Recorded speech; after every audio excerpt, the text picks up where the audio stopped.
25 তারিখে ঢাকার Uttara milestone school ও কলেজে যে বিমান দুর্ঘটনা ঘটেছে তাতে শতাধিক শিক্ষার্থী এবং শিক্ষকদের হতাহত হয়েছে। এ বিষয়ে আমি আজকে একটি রিট দায়ের করেছি।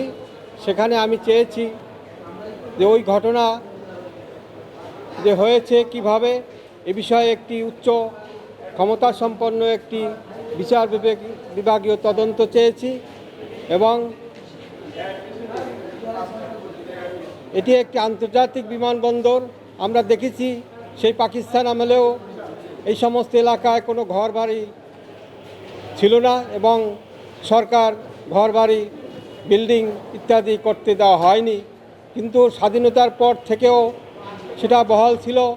কিন্তু 1991 সালের পর থেকে আওয়ামী লীগ এবং বিএনপি সরকার আসার পর থেকে সেখানে জলাশয় ডোবা সমস্ত কিছু ভরাট করে এলিট শ্রেণীকে প্লট বরাদ্দ দিয়ে সেখানে 10 তলা থেকে 20 তলা পর্যন্ত হাই রাইজ বিল্ডিং অনুমোদন দিয়েছে এবং করেছে, যাহা সিভিল এভিয়েশন অ্যাক্ট ভায়োলেশন করা হয়েছে।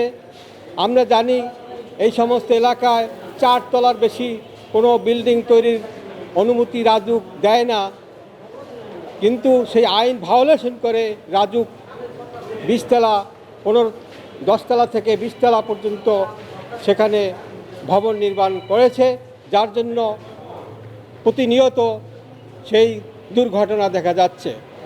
উক্ত ঘটনায় যাদের হতাহত হয়েছে তাদেরকে আমি 10 লক্ষ টাকা করে প্রতিজনকে ক্ষতিপূরণ দেওয়ার জন্য 24 ঘন্টার মধ্যে ক্ষতিপূরণ দেওয়ার জন্য আমি আবেদন করেছি এবং রাজুক যাতে ওই এলাকায় 4 তলার বেশি কোনো ভবন নির্মাণের অনুমোদন না দেয় তারও একটি প্রেয়ার করেছি।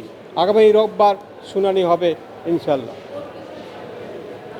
আমি আজকে মাননীয় বিচারপতি ফাহমিদা কাদের সেই কোর্টে বিষয়টি মেনশন করেছি এবং আমি বলেছি যে আজকের এই বিষয়টি সাপ্লিমেন্টারি লিস্ট করে শুনানি করার জন্য প্রেয়ার করেছি। জজ সাহেব বলেছেন যে একটি বিষয় রুল গতকালকে হয়েছে, আবার কেন?